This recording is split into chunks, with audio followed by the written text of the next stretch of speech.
एक ऐसा गांव जहां हर सुबह लोग मुस्कुराते थे और रात को सुकून से अपने घरों में सोते थे बिना किसी परेशानी के। उस गांव का नाम था सुंदर नगरी। यह गांव पहाड़ों के बीच बसा था। पेड़ों पर चहचहाती चिड़ियाओं और लोगों के चेहरों पर मुस्कान, जैसे खुशी ने इस जगह को अपना घर बना लिया हो। और इस खुशी की सबसे बड़ी वजह थे दो जिगरी दोस्त, रायस्टार और तकल्लू। ये दोनों सिर्फ दोस्त नहीं थे, सुंदर नगरी के रक्षक थे। रायस्टार एक साधारण लड़का था, लेकिन उसका दिल था शेर जैसा बहादुर। और तकल्लू, उसके पास थी जादुई शक्तियां, हवा में उड़ना, बिजली की रफ्तार से दौड़ना और सबसे खास हर किसी की मदद करना। गांव के लोग कहते थे, जब तक रायस्टार और तकल्लू हमारे साथ हैं, हमें कुछ नहीं हो सकता। लेकिन किसी ने सोचा भी नहीं था कि एक काली छाया उनके आसपास मंडरा रही थी। सुंदर नगरी से कुछ दूर एक वीरान और भयानक जगह थी, जिसका नाम था काली नगरी। वहां रहता था एक डरावना इंसान, कालुआ। उसे देखकर तो जानवर भी कांप जाया करते थे। कालुआ के पास थी एक सेना, राक्षस जैसे गुंडे और आदमखोर जंगली जानवर। उसका मकसद था सुंदर नगरी को मिटा देना, लेकिन उसे पता था कि रायस्टार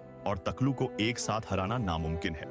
उस एक चालाक योजना बनाई दोनों दोस्तों को अलग करने की। पहला कदम, बगल के गांवों पर हमला। हर दिन एक नई तबाही। लोग रोते चिल्लाते, पर कोई उनकी मदद को नहीं आता। रायस्टार बोला, अब हमें ही कुछ करना होगा। तकल्लू ने कहा, तुम सुंदर नगरी की रक्षा करो, मैं जाता हूँ उन गांव वालों की मदद करने। रायस्टार थोड़ी देर चुप रहा, लेकिन उसे अपने दोस्त पर पूरा भरोसा था। उसने हाँ कहा और तकल्लू हवा में उड़ता हुआ निकल गया। लेकिन उसे क्या पता था, वो अपने दोस्त को आखिरी बार देख रहा है। 10 दिन बीत गए, तकल्लू नहीं लौटा। रायस्टार हर कोने में उसे ढूंढता रहा, लेकिन जैसे तकल्लू धरती से गायब हो गया था। और एक दिन वही हुआ जिसका डर था। कालुआ ने अपनी पूरी सेना के साथ सुंदर नगरी पर हमला कर दिया। हर तरफ आग, चीख पुकार, मौत का तांडव। गांव एक श्मशान बन चुका था। और तब रायस्टार आया, अपनी बाइक पर, आंखों में गुस्सा और दिल में दर्द लिए। उसने चिल्लाकर पूछा, क्यों कर रहे हो ये सब? इन लोगों ने तुम्हारा क्या बिगाड़ा है? कालुआ हंसा और बोला, मुझे लोगों को तड़पाने में बहुत मजा आता है। रायस्टार ने अपनी गन निकाली और वार करने ही वाला था, तभी आसमान से